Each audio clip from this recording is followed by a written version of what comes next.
Minä soovitan Henrikka Tavi luulekogu Lootus, mis ilmus 2019 Kätlin Kaldmaa tõlkes.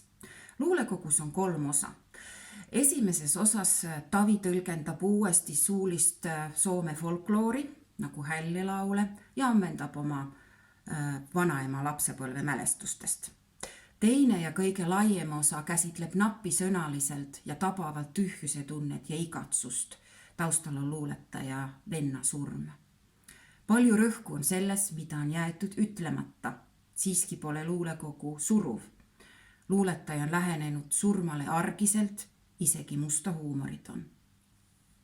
Tavi luulele omane eksperimentaalsus ja mängulisus kajastub nii sisus kui vormis. Luulekogu 3. osas lendlevad liplikad. See luulekogu köidab mind, kuna seda võib ja tulebki lugeda mitu korda.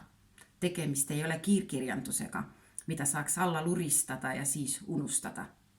Vastupidi, lootus kasvab minus seda suuremaks, mida rohkem ma talle aega annan.